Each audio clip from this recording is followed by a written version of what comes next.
6 de janeiro no Capitólio dos Estados Unidos e 8 de janeiro em Brasília. Qualquer semelhança não é mera coincidência. Esse é o título da notícia do Money Times. Para quem viu o que aconteceu ontem, o negócio foi feio lá em Brasília, porque tivemos a invasão nas sedes dos três poderes em Brasília. E isso fez recordar o que aconteceu lá no Capitólio dos Estados Unidos em 2021. Agora, o que será que vai acontecer com a Bolsa de Valores e os investimentos com esses atos antidemocráticos lá no Palácio do Planalto? Será que é uma boa ainda continuar investindo no Brasil ou isso vai causar um efeito cascata na nossa economia? Será que agora vai valer mais a pena comprar dólar, investir no exterior ou no Brasil ainda vai ter várias oportunidades? É o que a gente vai ver nesse vídeo. Então olha só, apesar de parecer muito semelhante com o que aconteceu nos Estados Unidos, nós temos algumas diferenças aqui no Brasil. E Donald Trump, assim como Bolsonaro aqui no Brasil, quando perdeu as eleições por lá, se calou e não foi comparecer ao dia de posse da presidência de Joe Biden. Inclusive fez alguns tweets indo contra sua eleição. Nessa época eu lembro que gerou muita repercussão, porque o presidente não comparecer à posse do outro é um pouco problemático dependendo da situação. E o pessoal fica confuso ou até com medo, assim. Esse acaba sendo um ato antidemocrático e mostra que Donald Trump foi basicamente contra o resultado das eleições que acabou elegendo democraticamente Joe Biden. Foi muito parecido ao que aconteceu aqui no Brasil. E isso acaba sendo um símbolo de revolta para algumas pessoas que apoiavam o Donald Trump. E eu lembro que o Donald Trump não queria sair da Casa Branca. Tiveram que expulsar ele à força, né? Eu lembro disso também. Inclusive, quando aconteceu isso lá nos Estados Unidos, o próprio Bolsonaro foi a favor de Donald Trump e apoiou ele, mesmo sendo atos antidemocráticos. Inclusive, na época, ele reforçava que houve fraude nas eleições dos Estados Unidos. Mas agora, Bolsonaro praticamente desapareceu. Tá lá nos Estados Unidos. Tá lá nos Estados Unidos. Mas enfim, os protestos por lá acabaram em algumas fatalidades, porém, foram rapidamente controlados pela polícia, diferente do que aconteceu aqui no Brasil, onde muitos especulam que a própria polícia recebeu ordens de algum poder e estava envolvida com os protestos, deixando os manifestantes entrarem no Planalto sem resistência. Existem cenas de agressões, mas também de policiais tirando selfies e ficando tranquilos durante a invasão. Pelo que deu pra ver nos vídeos, foi uma invasão meio fácil, assim.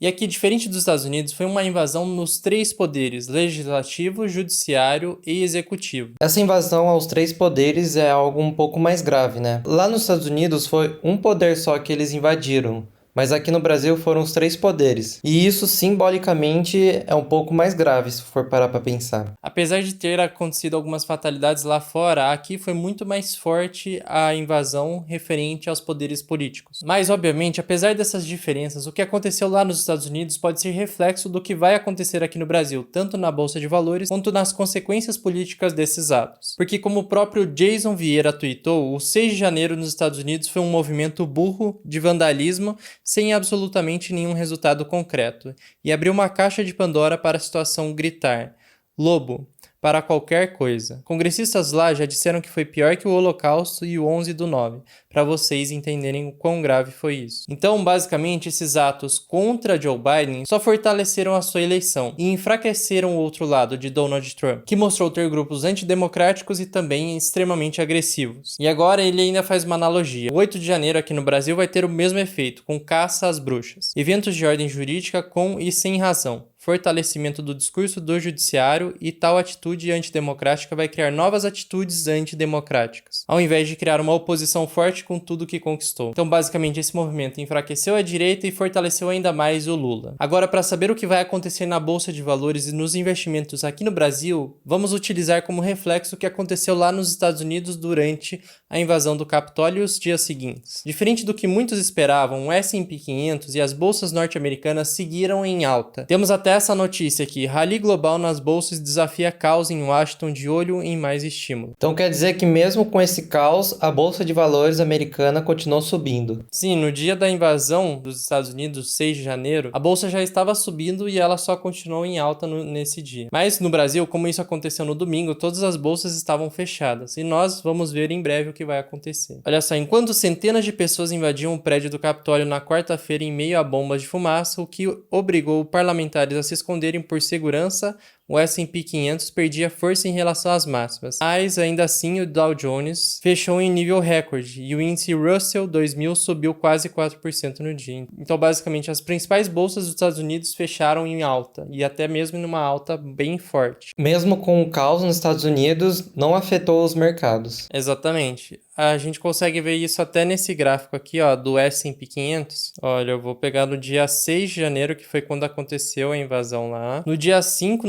um dia antes, já estava em alta. Teve uma alta de 0,7%. Daí, no dia do Capitólio, teve uma alta de 0,57%. Ele tinha subido mais, mas recuou um pouco. Já no dia seguinte, já abriu em forte alta. Então, teve uma alta de 1,48%. E 2 dias depois do ocorrido, teve novamente outra alta de 0,5%. Então, só nesse dia da invasão do Capitólio e nos dias seguintes, a Bolsa de Valores norte-americana teve uma alta de 2,68%. Então, basicamente, a semana inteira foi de alta. Sim, e aparentemente não teve impacto nenhum na Bolsa de Valores essas manifestações e vandalismos contra o poder do Joe Biden. Então, será que isso vai se refletir aqui no Brasil? Como esses atos não têm muita relação com investimentos e Bolsa de Valores, provavelmente, aqui teremos pouca oscilação, apesar de muitas pessoas estarem com medo. Isso já se reflete no índice futuro do Ibovespa, que está com uma queda de 0,58%, ou seja, uma queda comum de um dia de negociação em bolsa de valores. O dólar também abriu em leve alta. Geralmente, quando a bolsa de valores aqui cai, o dólar tende a subir um pouco. Então, esses atos de vandalismo não afetam as empresas que compõem a bolsa de valores e nem investimentos, mas muitas pessoas acabam ficando com medo do risco Brasil, porque atos como esses são antidemocráticos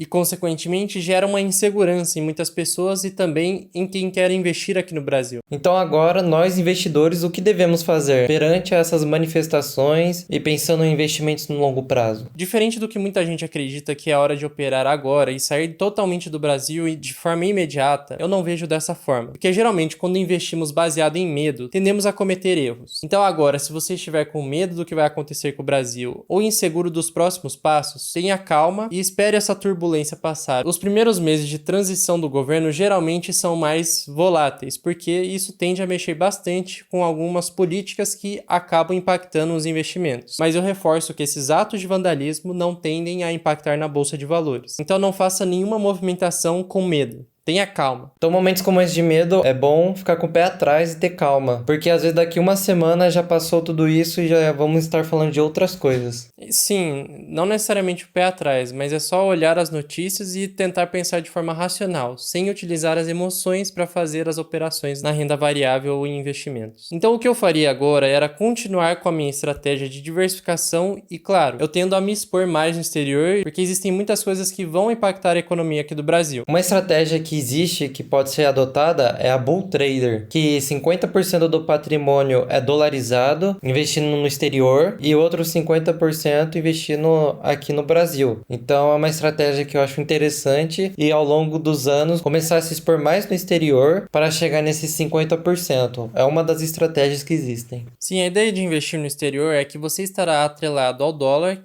que o dólar no longo prazo só tende a subir, e também é um mercado muito mais forte, que é o mercado norte-americano, que possui as principais empresas do mundo. Então, ao longo do tempo, se analisarmos um prazo maior, investir na bolsa de valores americana se mostrou muito mais interessante do que investir apenas no Brasil. Mas como nós temos que diversificar, nós acabamos eliminando o risco dos Estados Unidos investindo aqui no Brasil e eliminando o risco do Brasil investindo lá nos Estados Unidos. Então é por isso que temos que diversificar não só entre diferentes classes de ativos, mas também em diferentes países. Também tem a vantagem de se proteger da desvalorização do real. O que eu ficaria mais preocupado agora em relação a notícias de investimentos é a taxa de juros aqui no Brasil, aumento nos gastos públicos estourando o teto de gastos, e isso pode impactar no risco Brasil também, e claro, na taxa de juros norte-americana, porque quando ela sobe lá fora, investidores tiram o dinheiro de várias partes do mundo, inclusive aqui do Brasil, e mandam lá para os Estados Unidos, porque lá, como é dólar e eles estão ganhando bem na renda fixa, muitos outros ativos acabam caindo de renda variável, porque eles estão migrando para lá, para dólar e tesouro. Então, fechando aqui, nesse momento eu teria calma para negociar qualquer ativo, eu esperaria para ver o que vai acontecer tanto com as políticas públicas, tanto quanto os investimentos de renda variável. Ficaria atento a atitudes do governo, como ultrapassar o teto de gastos e também aumento ou redução na taxa Selic aqui do Brasil e também aumento ou redução da taxa de juros lá dos Estados Unidos. E eu também teria uma parte em renda fixa investido. Sim, para esses momentos é importante ter uma parte em renda fixa, porque também seria uma forma de diversificar o patrimônio. Eu continuaria seguindo a minha estratégia de investimentos de diversificação e investindo constantemente, e não agiria com medo só com base nas notícias. Vamos ver o que vai acontecer com a bolsa nos próximos dias, mas ela tende a seguir oscilações comuns de qualquer dia de bolsa de valores. Mas é isso aí, valeu e fui!